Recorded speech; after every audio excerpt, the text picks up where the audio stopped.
কাৰ্বি আংলং জিলাৰ আৰক্ষী অধীক্ষক সঞ্জীৱ কুমাৰ শইকীয়াৰ প্ৰত্যক্ষ প্ৰচেষ্টা আৰু তত্বাৱধানত প্ৰায় 2 দশক ধৰি বন্দুক বাৰুদেৰে চৰকাৰৰ বিৰুদ্ধে বিদ্ৰোহ কৰি এখন স্বায়ত্তশাসিত অথবা এখন পূৰ্ণাংগ ৰাজ্যৰ দাবীৰে পাহাৰীয়া 2খন জিলা উত্তাল কৰি ৰখা প্ৰায় 2000 বিদ্ৰোহীয়ে এতিয়া কৃষি কৰ্মত নিয়োজিত হৈ দেখুৱাইছে অন্য এক আদৰ্শ 2021 চনত জিলাখনৰ 6টাকৈ বিদ্ৰোহী সংগঠনে কেন্দ্ৰ আৰু ৰাজ্য চৰকাৰৰ সৈতে শান্তি চুক্তিত স্বাক্ষৰ কৰিছিল শান্তি চুক্তি স্বাক্ষৰ কৰা 1926 গৰাকী কেডাৰক একত্ৰিত কৰি এই 6 বিদ্ৰোহী সংগঠনৰ নেতৃত্বই গঠন কৰিছিল কাৰ্বি এক্স ৰিভলিউচনাৰী নামৰ এখন ঐক্যমঞ্চ এই ঐক্যমঞ্চৰ জৰিয়তে আৰু জিলা প্ৰশাসন জিলা আৰক্ষী প্ৰশাসনৰ সহযোগত ডিফুৰ 5 মাইলত স্থাপন কৰা এখন স্থানীয় প্ৰজাতিৰ কুকুৰা ফাৰ্মৰ পৰা 100 কুকুৰা বজাৰত বিক্ৰীৰ বাবে মুকলি কৰি দিয়া হয় এই অনুষ্ঠানত উপস্থিত থাকে জিলা আৰক্ষী অধীক্ষক সঞ্জীৱ কুমাৰ শইকীয়া বিদ্ৰোহী ঐক্যমঞ্চৰ অন্যতম নেতা লংকি বেয়ে সংবাদ মাধ্যমৰ আগত কয় যে আমি ইয়াত দুটা আমি প্ৰকল্প যেটো লৈছো ডিফু 5 মাইলত যেটো পল্ট্ৰি ফাৰ্ম আৰু ইয়াত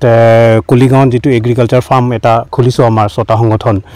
তথা আমাৰ কাৰ্বি এক্স ৰিভলিউচনাৰী ইউনাইটেড ফাৰ্মৰ পৰা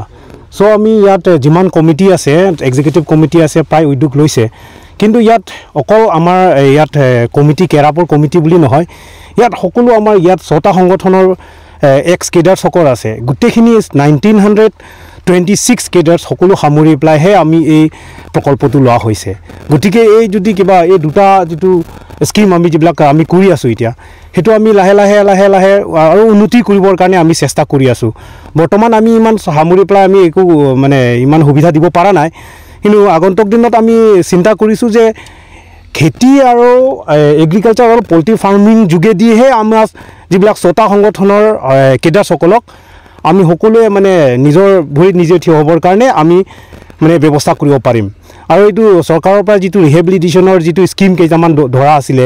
হেতু যোগেদি আমাৰ সহায় সহযোগিতাটো পাই আছে হেতু লৈ প্লাই আমি গুটেই কেডাৰখিনিক আমি সামৰি প্লাই আমি এদিন আমি গুটেইখিনি ৰিহেবিলিটেশনটো সম্পূৰ্ণভাৱে হ'ব বুলি আমাৰ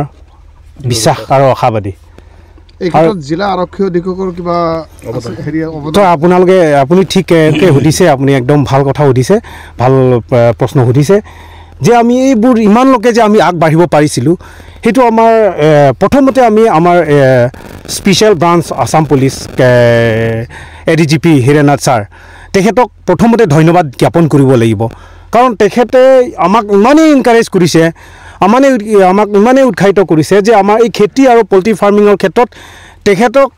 আমি ধন্যবাদ দিব লাগিব তেখেতৰ সহায় সহযোগিতাতহে আমি ইমান আগবাঢ়িব পাৰিছো আৰু ইয়াতে আমি আমাৰ 2000 আমাৰ ছাৰো কৈছিলে যে 2021ত আমি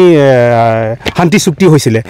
তেতিয়াৰ পৰা আজি 2024 সেই 2-3 বছৰ আমি একো কৰিব পৰা নাছিলো কিন্তু যেতিয়া আমি আমাৰ কাৰ্বি আংলঙত যেতিয়া এই আমাৰ সঞ্জীৱ কুমাৰ শইকীয়া এছপি ছাৰ তেখেত আহাৰ লগে লগে আমাক যেটো এইটো খেতি আৰু পল্ট্ৰি ফাৰ্মিং ক্ষেত্ৰত যি তেখেতে আমাক এনকাৰেজ কৰিছে তো হেতু লৈ প্লাই একদম আমি ইমান লোকে আগবাঢ়িব পাৰিছো আজি 100টা মুৰ্গী আমি আৰম্ভ কৰিব পাৰিছো বিক্ৰী কৰাৰ আৰু আমি ইয়াত এতিয়া মটৰ বিক্ৰী কৰিব আলু বিক্ৰী কৰিব আমি কণ্টেলে আলু কালি পৰহি আমি বিক্ৰী কৰি আৰম্ভ কৰিম আৰু আমি ইয়াত 80 বিঘা আমি খেতি কৰিব পাৰিছো আৰু তাত পল্ট্ৰি ফাৰ্মিং এতিয়া আমাৰ 7-8 হাজাৰ মুৰ্গী হৈ গ'ল কালি এটো মাৰ্চ মাহৰ ভিতৰত আমি 20000 টাৰ্গেট কৰিছো 20-30 হাজাৰ মুৰ্গী এতিয়া মুৰ্গী ফাৰ্মত আৰু 10 জন আৰু বঢ়াব লাগে 10 জন আমি মানুহ অভাৱ নাই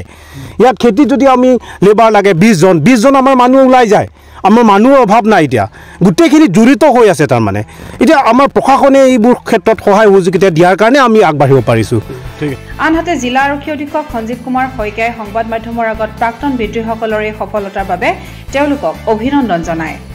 শইকীয়াই লগতে কয় যে আপোনালোকে জানে কাৰ্বি আংলঙৰ 6টা কাৰ্বি বিদ্ৰোহী সংগঠনে 2021 চনত তেখেতসকলে আত্মসমৰ্পণ কৰিছিলে আৰু তাৰ পিছত তেখেতসকলৰ বিভিন্ন পৰ্যায়ত তেখেতসকলৰ সেলফ ৰিলায়েন্সৰ কাৰণে আত্মনিৰ্ভৰশীল হ'বৰ কাৰণে যথেষ্ট প্ৰচেষ্টা তেখেতসকলে আগবঢ়াইছিলে সেই প্ৰচেষ্টাক আমি আগুৱাই লৈ যাবলৈ আমি কিছু সহায় সহযোগিতা আগবঢ়াবলৈ চেষ্টা কৰিছিলোঁ আৰু তাৰে ফলশ্ৰুতিত আমি এখন চিকেন ফাৰ্ম এখন ব্ৰিডিং ইউনিট এটা আৰু এটা হেচিং ইউনিট আমি ডিফু টাউনত আমি ষ্টাৰ্ট কৰিছোঁ তেখেতসকলৰ সহযোগত আৰু তাতে মাহে প্ৰায় আমি এটা প্ৰজেক্ট কৰিছোঁ 30,000 মান চিক্স ওলাব হেনেকুৱা ধৰণৰ এটা প্ৰজেক্ট কৰি এতিয়া ইতিমধ্যে তেখেতসকলে কমাৰ্চিয়েল প্ৰডাকশ্যন ষ্টাৰ্ট হৈছে তেখেতসকলে আজিৰ পৰা বজাৰত বিক্ৰী কৰিবলৈ আৰম্ভ কৰিছে ঠিক তেনেদৰে প্ৰায় 80 বিঘামান মাটিত তেখেতসকলে বিভিন্ন ধৰণৰ বেলেগ বেলেগ শাক পাচলি খেতিৰ কাৰণে তেখেতসকলে আত্মনিয়োজন কৰিছে আৰু আপোনালোকে দেখা পাইছে ইতিমধ্যে আলুকে আদি কৰি বিভিন্ন ধৰণৰ শাক পাচলি ইতিমধ্যে তেখেতসকলে পাইছে আৰু আমি আশাবাদী যে অনাগত সময়ত কাৰ্বি আংলঙত তেখেতসকলৰ ভূমিকা যথেষ্ট খুব ভাল হ'ব আৰু তেখেতসকলে নিজৰ সেলফ এমপ্লয়মেণ্টৰ লগতে তেখেতসকলে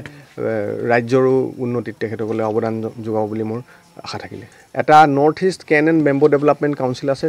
তেখেতসকলৰ অধীনত সেই অৰ্গেনাইজেশ্যনৰ অধীনত এটা প্ৰজেক্ট ইতিমধ্যে আমি আনিছোঁ আৰু সেই প্ৰজেক্টৰ অনুমোদনৰ সাপেক্ষে তেখেতসকলে প্ৰায় 10 হেক্টৰ মাটিত বাঁহ ৰোপণৰ কাৰণে ইতিমধ্যে যোজা কৰিছে আৰু কিছু তেখেতসকলে আৰ্থিক সাহায্য পাইছে গতিকে সেইটো এটা ছেপাৰেট প্ৰজেক্ট হ'ব আৰু লগতে কিছু তেখেতসকলৰ এপ্লিকেণ্টে নেশ্যনেল লাইভলিহুড মিছনৰ আণ্ডাৰত তেখেতসকলে লোনৰ কাৰণে ডাঙৰ প্ৰজেক্ট তেখেতসকলে ল'ব বিচাৰিছে আৰু আমি সহায় সহযোগিতা আগবঢ়াইছোঁ ডিফুৰ পৰা সাইদুল ইছলামৰ ৰিপৰ্ট আছাম টাইমছ পোষ্ট